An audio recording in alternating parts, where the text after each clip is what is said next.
somehow helping people be more conscious of it and understand the problems of it, and then they can choose. Right now it's an unconscious behavior, I think. I do appreciate the community awareness that you learn as an American.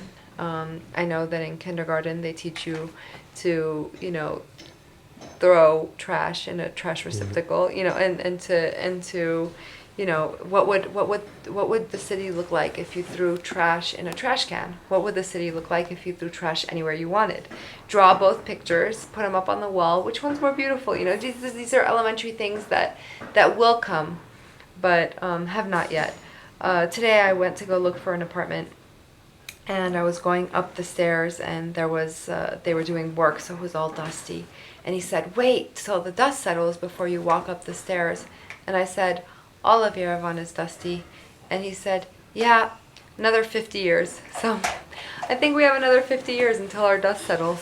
And but even though it's dusty, it's still a good place to be. I love my village. I love those people. That's why I'm here. I was at a table last week eating dinner with a bunch of locals, and they were literally smoking and blowing it in the kid's face, and then, let's drink a toast to the children. You really want to drink a toast to the children. Let's be healthy around them, and, don't expose them to secondhand smoke. There's no point in drinking a toast to them and then smoking and blowing in their face, you know what I mean? When the Dashnaks in Washington or the Armenian Assembly are pushing Congress for foreign aid, that they don't do it unconditionally, that they say, no, Armenia, we're not going to help you if you don't make some changes. If you don't clean up, if we don't see really that things are changing, we're not going to help you. It's tough because I understand what can happen. I mean, Armenia can go to hell, but do we want this for the next 100 years? When people say, well, it'll be a generation, it doesn't have to change. Why does it have to change? There's been corrupt countries for centuries. Why do we think it has to change just because a generation changes? It's a system that perpetuates itself. So you have Armenian Americans who come here and they're like, well, this is how this is did. Why is the government not doing this and that and all that? And my answer to them is, do you vote here? Yes or no? Good answer. Do you pay taxes here? Yes or no? Then keep your mouth shut.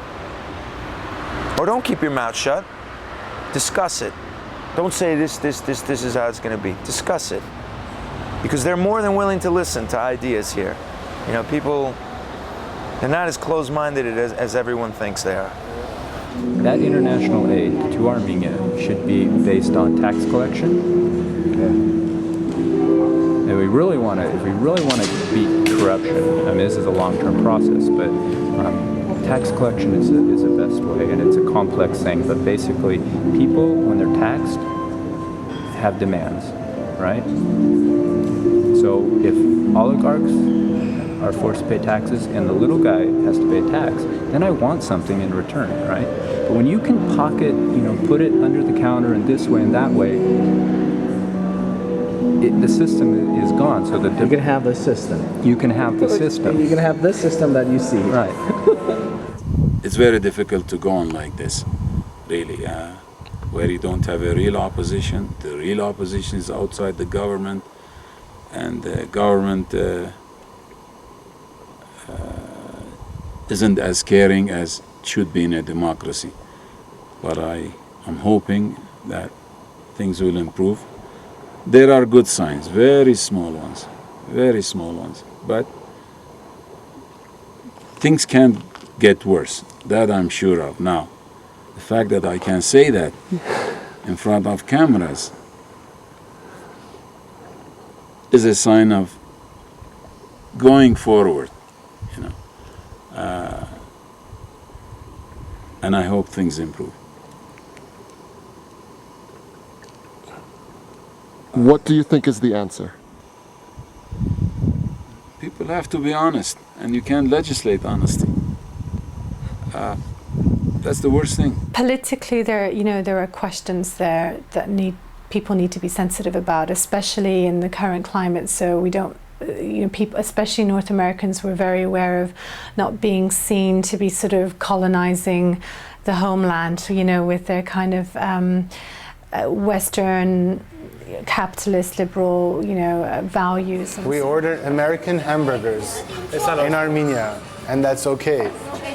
Doesn't mean we're becoming imperialists. You used to wear shorts in California? Yes, I did. Did you wear shorts when you first moved here? You know what? Yes, I did. I actually, I'll be honest with you. Of course, it was kind of, strange, on the streets. They were looking at me like, oh, why is he wearing shorts and everything, this and that. Yeah, they had this kind of, I don't know, this mentality, this Armenian mentality, which I just I just don't fit in with. There are people that would smirk, if I walked with my shorts and flip-flops down the street. They would smirk and look at it. Okay, as long as they're not crossing the line and insulting me, let them smirk. Do you walk with shorts and flip-flops? So you were here during some rough times in Armenia, and things are better now? Things are better now. We have to say things are better now, for sure. I would nuance that quite a bit, though. Yeah. It could be just better simply because things have to get better, because we were down the trough only a few years ago, and I couldn't see going further down. But whether going up is because of planning or the natural ambitions for people to survive. So you don't think it's a system that's set up most efficiently to make things go up? I don't know if there's a system, and we've lost so much confidence in our government that we don't know where they are heading, therefore we don't know where we're heading. How do you feel about raising your children in Armenia? Overall, I think it's a good quality of life for them. Because of the safety that we feel here. Everywhere we go, it seems like if we're going to a restaurant with the kids, the second we get there, the waiter takes our order and then takes our kid. So they're having fun. They want to play with the baby. So it's good because you have a much more comfortable relationship with everyone around you. So your waiter can be your babysitter, and even there have been so many times where we've gone to a restaurant and they've said, can we take him walking? And the waiter and the kid are walking down Abovyan, and we're stuffed away in the restaurant enjoying each other. So do you like living in Armenia? I guess I'll take that as a yes. We feel that it's much safer as far as not being too stressed with the kids,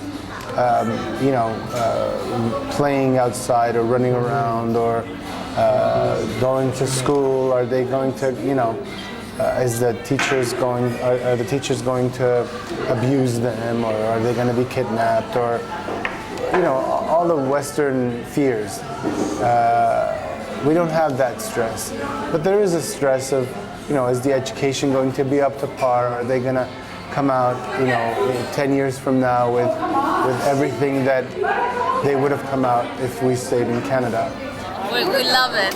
We love it. What's the best part about living in Armenia?